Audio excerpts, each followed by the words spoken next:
Toyota Hilux 2019. Ayaw umusok ang tambutso. Kaya tingnan natin kung ano ba yung gihambi na balatian ito. Start ko, start! So yan, ini-start na lang muna natin dito at kita natin na meron lang siyang cranking pero ayaw tumuloy yung andar. Simulan natin agad yung trabaho. Nilagyan ko na agad ng coolant dito kahit hindi pa umaandar yung engine. So ganito na yung bagong trip natin ngayon para sigurado talagang maulaw-ulaw yung engine at umandar. Yan o, so ginamit ko dito ay EcoCool Lubrigold na coolant. Siya ro di maulaw ning makinahag di ni moandar. Ayan, so dito ay tinanggal ko yung hose ng ano natin, air cleaner, yung papunta sa intake. Tapos ayan, in-sprayhan ko na dito, kinatian ko na agad at nang hindi na siya mag-ulaw-ulaw pa. Yan o, so kita nyo naman dito na kirig-kirig lang talaga yung kahimtang ng engine pero ayaw talagang tumuloy yung andar. Observe nyo dito kung ano yung nangyari. Tiririg daw sabi nung engine. Sinira na nga talaga ni Matsuki ng tuluyan to. Okay bitaw. So ano ba yung purpose nung ginawa natin? Inalam ko lang talaga ba kung aandar ba talaga yung engine. Kaya ngayon ay dito naman tayo. Observe natin yung fuel. Ayan o. So kita natin na nagredondo siya pero walang ihi-ihi na naman yung fuel. Kaya pala ayaw umandar to. Siyempre sa mga nagtatanong dyan ano yung ginamit natin. Electronic cleaner lang pala to.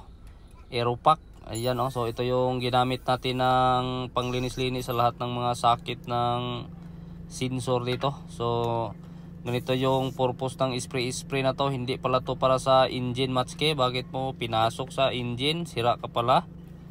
Ayan o. So sa wakas ay ginamit na rin ni Matsuki ng tama yung spray mga basher. So dapat pala ay dito pala yan ini-spray sa mga sakit ng wirings. So ito yung sakit ng ECU natin in-sprayhan na ni Matsuki. So dyan mo i-spray, Matsuki, hindi doon sa loob ng engine kasi tiririg yung andar ng engine mo. Sige, karon magbalik na si Matsuki diri sang start. Ayan, observe natin yung fuel kung ganun pa rin ba yung ihi-ihi. Ayan, so kita natin na tumulo na gid yung sirit-sirit. Ibig sabihin ay gumana yung spray na ginawa ni Matsuki. Kaya importante talaga sa troubleshooting na meron kang pang spray para mawala yung lost contact. Gaya nito. Sige, padayon Matsuki.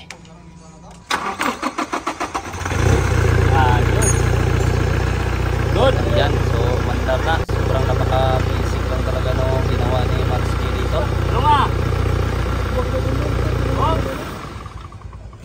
Start balik.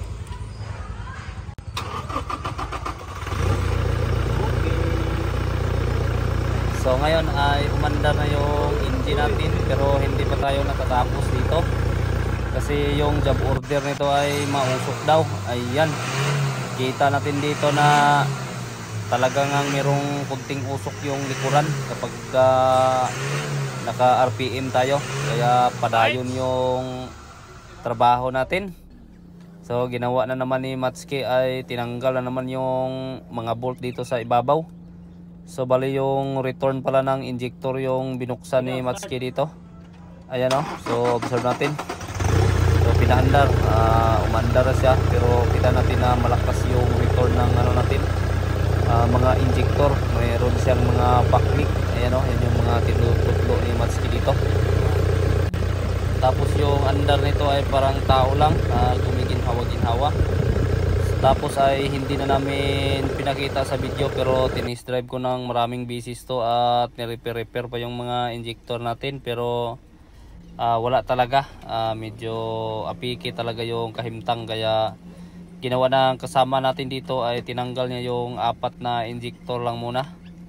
Yan o. So basic lang naman yung ginawa niya dito. Kasi yung injector nito ay fuel knock siya pag pinatakbo. Yan, so waskag na yung kahimtang ng injector natin, natanggal na. Siyempre basic yung gagawin natin dito. Yan, so yung basic na gagawin natin ay palitan lang natin ng mga injector. Hindi na tayo magpadugay-dugay pa para mahumaning atong trabaho.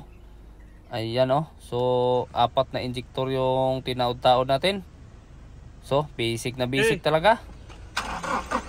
I-start. Ayan. So, umandar na. Same pa rin kanina, umaandar.